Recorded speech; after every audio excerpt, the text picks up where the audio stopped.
Mon. Halo Mon. Lu bapak udah ketawa. Iya kan? Kita udah hampir 12 tahun nih Kang. Iya ya. Kan? 12 tahun kan? Bener kan? 12 tahun. Kalau saya 2008. Bodoh amat. Terakhir ketemu kok, seingat saya ya. Iya, saya 2008 ke Medan. Jakarta. Oh, Medan dulu ya? Medan dulu. 12 tahun kan? 12 tahun ya. Anak saya udah SMP itu 12 tahun sekarang. 12 tahun ya? Iya. Sekarang udah SMP anaknya? Udah pesantren. Oh, alhamdulillah pesantren ya. Oke. Gimana kabar keluarganya, Kang? Alhamdulillah sehat semuanya, Mon. Alhamdulillah. Baru ada bayi kecil lagi, helm anugerah. Kembar ya. Oke. 5. Total 5 sekarang ya? alhamdulillah 5 total sekarang. Oke. Yang terakhir bukan Mi? Nggak tahu ya. Ya, kalau masih dikasih rezeki dari Allah ya, Iya. ya kita nggak bisa nolak lah ya, dikaruniain tambah. Tangan dong, tepuk tangan.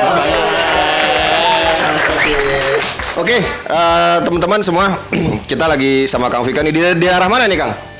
Kita ini perbatasan antara Pondok Cabe dan Depok. Jadi, tapi masuknya Depok, Cinangka.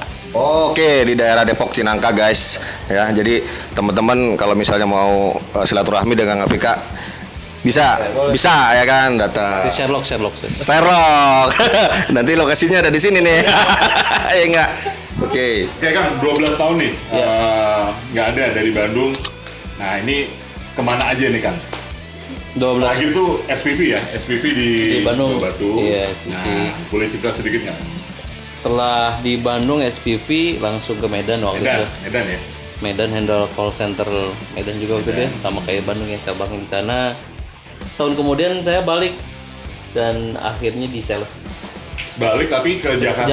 Jakarta ya? betul, Iya. Ini salah satu doa ibu juga ya, katanya ini jauh, di sana saya sendirian di Medan gitu ya. Dikabulkan dengan ada beberapa kejadian, akhirnya saya ditarik ke Jakarta dan di sana mulai jadi sales. Sales AM Sales ya? AM betul. Saya jualan produk-produk infomedia. Oh, oke. Terus sampai lama ya, sampai tahun 2018. 80 berarti lama ya? Jakarta lama ya? Lama 2018. Terus 2018 ada bukan promosi ya, ada kayak seleksi talent management, Rip. Iya. Talent management dari talent management program ya. Dari Telkom. Jadi kemarin sempat nyobain jadi AM karyawan Telkom nyobain. Karyawan Telkom. Karyawan Telkom 2 tahun, terus sekarang balik lagi di Infomedia lagi. Oh, oke. Nah, itu yang di Medan itu SPV kan? Di Medan itu manajer gitu. Manajer operasional. Manajer operasional, ya. Manajer operasional 1 tahun. Ya. Kemudian langsung jadi AM ya. Oke, ya. Tapi kalau boleh tahu Kang Vika sebelum di Bubat itu di call center sudah di 108 ya? Dulu 108. Saya pengalaman tuh dari dulu dari call center ya. Dari call center. Memang dari call center ya? Startingnya di call center. Jadi Telkom. Telkom. Jadi dulu pertama mulai masuk itu bikin skripsi ya. Skripsi di Telkom, terus meneliti tentang antrian call center. Iya. Terus sudah gitu ada ditawarin jadi karyawan kontrak. Saya waktu itu magang tuh, yang lain udah gajinya 800 sih cuma 300.000 waktu itu. Kayaknya sama, tapi dijalanin aja. Tapi alhamdulillah dari situ ya ternyata ketemu di perjalanan ketemu sama Emon yang lucu ini gitu. Ingatnya lucunya doang. Sama Arif gitu. Ya di Bubat ya. Dari situ mulainya gitu. Jadi perjalanan karir itu sebetulnya dari Lembong ya? Dari Lembong kalau saya. Dari Lembong. Di berapa tahun di Lembong? Di Lembong itu sekitar 2 tahun ya, sama Pak Reza. Pak Reza ya, oke. Jadi Kang Ogi. Kang Wai juga sana ya? Iya sempat Kang Wai.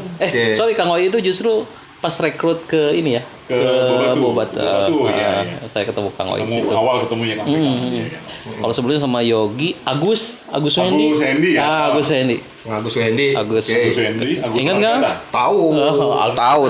Kan di Makassar kan? Masih di Makassar nggak beliau? Agus Wendy di sini sekarang. Oh masih di sini. Oh udah di sini ya? Jakarta. Oh udah di Jakarta. Oke. Halo Kang Agus. Kang Agus. Kang Agus, Pak Reza ini anak didiknya. Pak Reza nih. Anak didik Pak Reza ya. Oke, kemudian dari Lembong ke Infomedia Batu. Lembong sampai Batu ya. Langsung supervisor ya. Iya. Supervisor situ terus ke Jadi TL dulu sudah TL berapa bulan jadi supervisor kena kosong. Oh ya sempat benar-benar jadi TL dulu. Kan kalau dulu kan SPV baru Mas Chandra doang ya. Iya gitu, karena kan kalau dalam ini sahabat Nabi yang pertama masuk Islam itu apa? As-sabiqunal awwalun. Nah, saya itu termasuk di buah batu as-sabiqunal awwalun. Awal-awal yang membangun. Nah itu sisi yang gua nggak tahu Mon. Soalnya yang gua tahu itu SPV udah langsung 2. Iya. TL-nya udah. Saya jadi TL dulu. TL dulu ya. TL dulu Mas Chandra udah langsung duluan jadi supervisor waktu itu. Terus langsung tes, alhamdulillah jadi Langsung, SPV. Oke, alhamdulillah. Setelah di Bandung kan kemudian ke Medan kan? Iya. Mungkin Kak Pika bercerita nggak mungkin dari sisi apa namanya pekerjaan atau kultur Medan dengan Bandung kan masih berbeda ya. Beda banget. Ya kan? Itu bisa cerita nggak? Tahun itu ceritanya apa aja? Oh, banyak ceritanya ya. Itu yang mau yang mana dulu ya. Coba lihat secara ini ya. Perbedaannya sangat kental gitu ya. Cara bicara gitu ya. Kok aing kudu bejaan wae mah. Sok udang berkreasi. Orang Bandung itu kan iya Kang gitu kan ya. Kalau di sana kan Apa kau bilang? Apa katanya? gaya udah beda, kita nyesuaiin. Itu gitu. ramah atau basa-basi kan? Ya antara itulah. Ya ramahnya di sono ya begitu kali Lik. Ya cara ini gitu kan kalau memang kalau di Bandung kan orangnya ya lemah lembut gitu kan. Jadi kita juga enak lah untuk Tapi komunikasinya. di Medan jadi yang itu terus ya ada kerjaan pusingnya mirip lah ya. Iya. Antara karena kerjanya manajer operasional Bandung sama Medan mirip, cuman kan handle orangnya berbeda, karakter yang berbeda, kita harus masuk menyesuaikan diri di sana. Terus saya juga nggak ada saudara, nggak ada apa di situ gitu ya. Dan tapi alhamdulillah jadi punya keluarga, punya saudara di sana. Terus tahu juga, oh ternyata dulu tuh saya paling rasis gitu ya. Masakan Bandung tuh paling enak gitu. Oh ternyata nggak juga ya. Banyak juga yang enak. Medan juga banyak oh, banget ya. Medan tuh udah ke Medan, Man? Belum. Tapi saya udah beberapa provinsi, Kang. Ya kan, Samarinda, ya kan, Surabaya, Pontianak, saya pernah ya. Jadi memang kita itu multi culture, multi kuliner lah ya, multi kuliner lah ya. Apaan tuh? Ya nggak multi kuliner. Pokoknya kulinernya enak-enak. Memang bener. Saya 2 tahun di Samarinda ternyata masakannya juga enak, Kang. Malah saya kangen banget nih sekarang nih gitu masakan Samarinda, Surabaya gitu Kita kayak. tuh dulu berpikir Bandung paling enak tuh karena kurang ilmu ya. Belum nyobain yang lain. Belum nyobain yang lain. Betul, karena kita nggak keluar ya. Coba kalau misalkan kita keluar kita udah kebuka kan ya. Makanya nih ke teman-teman ini nih, ke teman-teman yang mesti call center sekarang harus open mind gitu kan, itu masih banyak di luar tuh kehidupan. Main keluar kandang lah ya, jangan di kandang mulu, dikerem. Oke, terus sekarang di Jakarta ya, Kang ya? Betul, di Jakarta sekarang, Mas. Di Jakarta sekarang ya. Di Jakarta sampai sekarang ya Kang ya. Di Jakarta sampai sekarang, betul. Dari 2009. Kan 2008 saya ke sana. 2009 balik ke Jakarta. Bukan balik, pindah ke Jakarta. Dan sampai sekarang di Jakarta. Masih di sales. Sekarang udah enggak. Terakhir kan 2018 saya pindah jadi AM Telkom. Iya. Terus balik lagi sini sekarang jadi manager collection. Manager collection. Manajer, lu tahu nggak manajer? Sales aja lo yang dipikir saya udah naik sekarang udah jadi bos. Lamaan jadi sales. Udah jadi bos sekarang mah ya kan. Oke, di Jakarta sampai sekarang ini sejak dari Medan berapa lama? Udah berapa tahun?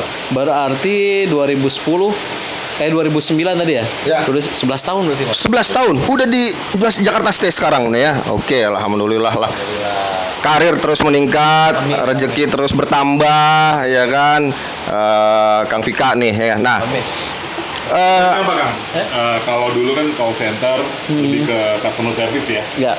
Terus ke sales. Iya. Lebih ke banyak relasi, Betul. hubungan dengan klien. Iya. Ya. Terus satu lagi sekarang manajer collection. Iya. Collection hubungannya dengan tagihan. Iya, betul. Lebih ke operasionalnya. Iya, Ya. iya. Nah, atau memimpin orang gitu waktu di Medan gitu kan, memimpin ininya SDM-nya. Iya. Lebih enak yang mana profilnya dari Kang Pika? Saya feel mungkin karena lebih lama di sales ya. Lebih sales sama kan. Dia juga sales. gue juga sales sih. Iya. Nah, gue jualan. Bedanya kita ilmu-ilmu baru terbuka ya, Rif ya. Iya. Kalau saya Jadi pas pertama memang tapi itu ilmu-ilmu yang sebelumnya di call center sangat berguna. Karena kan pertama saya jualan call center Infomedia. Dan itu sangat bermanfaat, nilai plus dari yang lain yang bukan dari operasional. Jadi saya tahu, oh nanti Bapak kalau kita bikinkan call center nanti operasionalnya kayak gini nih. Jadi dia lebih dapat gambaran yang lebih mirip dengan nanti yang akan kita deliver gitu. Terus selain itu juga sales itu membawa kita mengetahui hal-hal yang lain, gitu. Saya tuh merasa tertantang gitu ya kemarin. Jadi dari sales itu pertama jual call center, terus Infomedia juga bergerak menjadi IPO gitu, jadi perusahaan IT gitu ya. Kita jual-jualan produk-produk IT. Terus pindah ke Telkom, jualan produk anak perusahaan Telkom itu semuanya kita jual, apapun kita jual, apapun ya. Jadi dari project-project ke saya waktu di Telkom handle BUMN karya gitu, karya-karya gitu kan, ada pembangunan infrastruktur gitu. Dari jual mulai kita mikirin semennya, pasirnya, sampai ke IT-nya gitu. Jadi jualan SAP sampai tek-tek bengeknya. Nah, kemarin sampai saya tertantang juga nih, ada teman jualan sapi gitu ya. Saya mau nyobain jualan sapi gitu. Alhamdulillah kejual sekitar terakhir 10 sapi. 10 sapi terjual semua. Alhamdulillah. Cari nih apa? Cari kepuasan nih, kalau jual sapi saya bisa nggak gitu ya. Pengen coba aja gitu, Mon. Nah, sorry gue potong kan. Jadi gue pernah baca nih buku ya. Jadi sales itu memang lebih enak. Saya setuju kan, karena saya juga sales, dia juga sales kan. Sales itu nggak perlu harus punya produk knowledge yang jelas kan. Iya benar. Nah, tapi dia harus kemampuan dia relationship-nya dengan communication, kemampuan dia lobby, negosiasinya, itu yang paling dibutuhin. Nah itu benar nggak sih kan? Benar banget. Jadi sales itu bukan it's not the matter what you are selling, but how you are selling. Berbicara tentang sales ya, pasti kan sales tuh nggak melulu kita sukses ya kan. Kadang ada jatuh, naik turun, naik turun. Nah itu mensiasati itu Kang Vika seperti apa gitu? Naik turun apa ini? Ya maksud gua hasilnya, omsetnya kan? Ya omsetnya. Kadang kita juga ngelobi negosiasi gagal, coba lagi gagal, coba lagi kan. Kita namanya orang jual kan. Contoh saya ya jualan barang ya kan. Kita nawarin ini nggak mau. Tapi terus gitu loh. Kita tawarkan terus. Mungkin apa yang kita jual beda ya, Mon. Kalau saya kan lebih jual ke jasa ya. Betul. Sama kayak Arif ya. Kalau saya justru gini ya.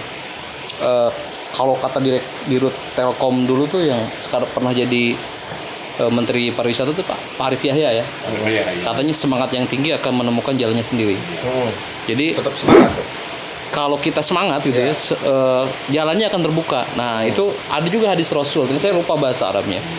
Dia berkata Rasul begini, iya malu beramal lah, maka Allah akan yang menentukan takdirnya. Nah yang penting kita aktivitas selesai aja kita kerjakan. Terus itu ya, ada gagalnya nggak apa-apa, terus aja.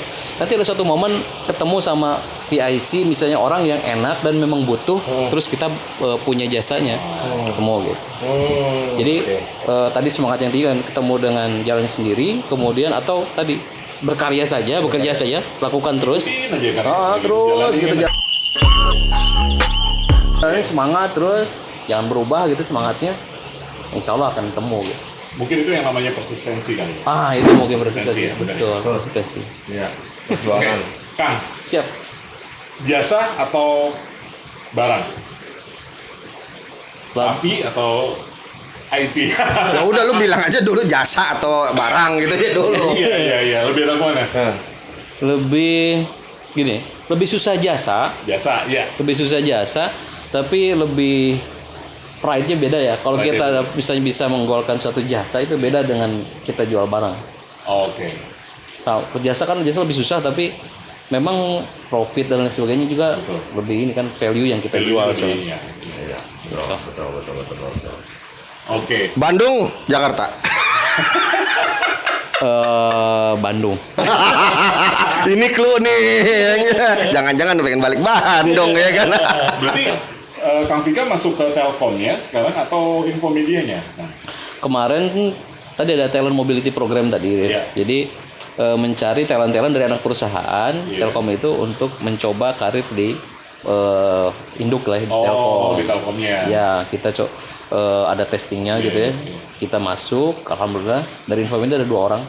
Dan programnya memang 2 tahun. Setelah 2 tahun kita dikembalikan ke anak perusahaan. Tapi ini saya dulu pernah waktu pertama masuk 108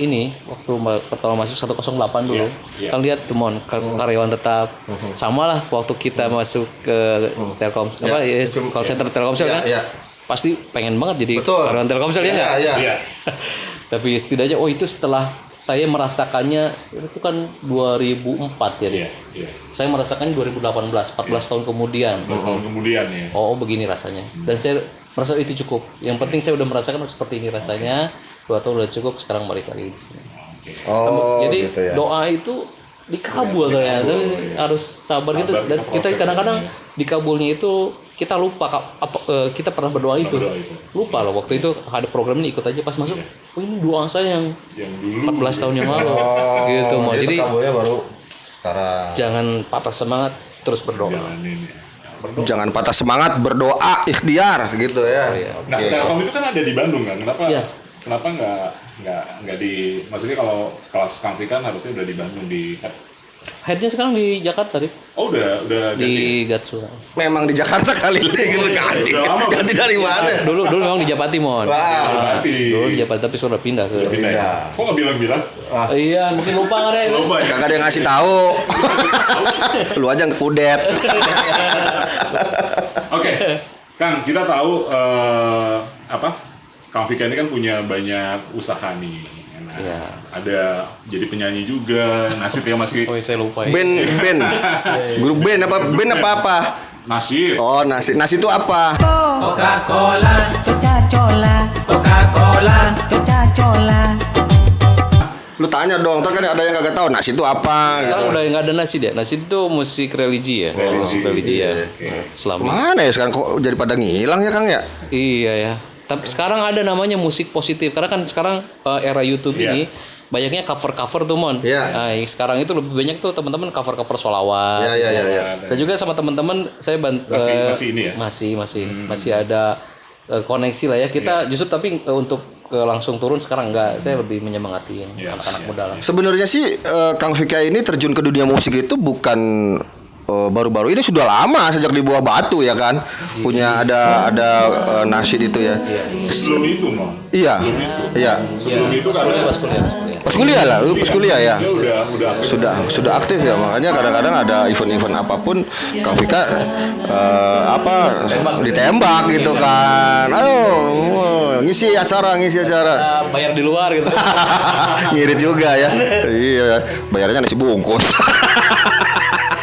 Gitu. Nasib, terus ada usaha-usaha kuliner. Sebelum kita berangkat ke bisnisnya Kang Vika ya. Apa dasar pemikiran Kang Vika itu? Saya pengen usaha. Secara kan Kang Vika ini posisi udah oke lah ya. Manajer gitu kan. Ya kan posisinya juga udah settle lah ya, udah oke lah ya. Nah, apa yang menjadi dasar pemikiran Kang Vika untuk berwirausaha gitu loh. Apalagi ini kan yang menarik gitu ya Mon ya. Yang menarik adalah gagal udah dicoba dari awal gitu kan, gagal dan sekarang udah ini nih udah ketemu nih patternnya udah ketemu, akhirnya jualan kopi. Nah itu tuh gimana Kang prosesnya? Kita ada masa dulu sebelum kerja ikutan motivasi kan pasti ya, motivator siapa gitu ya. Sebut Andri Wongso siapa gitu kan. Wah, entrepreneurship gitu kan ya. Iya, betul. Ya itu udah awal dari situ. Udah kena duluan jadi pas kerja itu sambil mikir gitu ya, apa ya nanti ya gitu. Karena kita nggak mungkin kerja terus gitu kan. Suatu hari pasti pensiun. Kita kan kemarin udah sharing session sama Babe Reza juga ya. Sekarang Babe Reza di dunia kuliner gitu ya. Dan apa amanat beliau? Ini akan lebih baik jika kita mulai lebih dari awal. Itu. Karena kita akan gini, kita akan kalau mulai dari sekarang, kita akan ngabisin jatah gagalnya. Saya udah beberapa kali gagal ya, maksudnya berapa juta gitu kan. Ini mulai gagal. Ya memang kita pasti ada jatah gagal gitu ya. Harus ngelewatin itu. Dan jangan sampai kita mulai setelah pensiun gitu, kalau ada umur setelah pensiun baru coba gagal lagi, itu berat. Mudah-mudahan kita dengan seperti ini udah ketemu nih gitu ya. Nanti pensiun saya udah ngapain udah ketahuan gitu. Jadi ini bener buat pensiun, persiapan Buat pensiun, nanti iya, ya. betul. Biar kita nggak terlalu. Jadi mungkin kita usaha itu jangan nunggu pensiun dulu ya. Betul. Jadi sebelum pensiun kita sudah harus harus coba-coba, harus ada yang harus kita jadi pegangan mungkin. Kalau sekarang Emon nyobain gitu ya, gagal Ya. masih ada gaji kan? Betul. Nah itu. Kalau udah pensiun, lu kagak ada gaji, lu gagal mulu, duit dari mana lagi lu mau usaha? Nunggu ke pensiun habis. Bener. Filosofinya gitu. Setuju kan, setuju. Konsepnya bagus, itu perlu teman-teman perlu dengerin ini Persiapan juga nih. ya. Iya, persiapan. Ya, yang masih jadi karyawan, ya kan, coba usaha apa aja lah ya. Karena gagal itu pasti ada. Cuman di balik kegagalannya kita pasti akan menuai kesuksesan, bener nggak? Amin, Nah, yang mudah-mudahan. terjadi yang sekarang kan, ini menarik banget itu. Teman-teman itu, ya ini bukan buat teman-teman sih. Kita juga pernah cobain, gagal, akhirnya ya udah putus asa, desperate, akhirnya ya udah fokus untuk kerjaannya. Nanti coba lagi, gagal lagi, nggak dilanjutin lagi kan gitu. Ada orang yang bilang benar kata Kang Vika tadi ya. Jadi kalau misalnya gagal, terusin aja dulu. Mau yang hal yang sama atau hal yang beda, yang penting jangan sampai ada jeda gitu. Terusin dulu. Bener nggak gitu kan? Kalau saya sih jeda boleh ada Rip. Boleh ada ya? Tapi jangan berhenti gitu. Jangan berhenti. Oke. Kalau misalnya berhenti ya udah selesai kan gitu. Berarti kita ngambil takdir yang lain mungkin. Oh ya udah berarti kita setelah pensiun gitu ya. Ya menikmati uang pensiun aja gitu ya kalau nyampe. Nah, kita di sini membuka peluang takdir lain. Kalau misalnya ternyata setelah running lebih bagus, kenapa enggak kita langsung fokus di sana juga gitu. Kalau Kang Vika gini, kan tadi katanya pernah gagal dalam berbagai bidang, sering kan? Nah itu apakah setelah gagal di satu usaha, cobain yang lain karena yang pertama gagal nih, atau yang pertama ini kita coba lagi gitu loh, supaya apa sih yang membuat itu gagal gitu loh?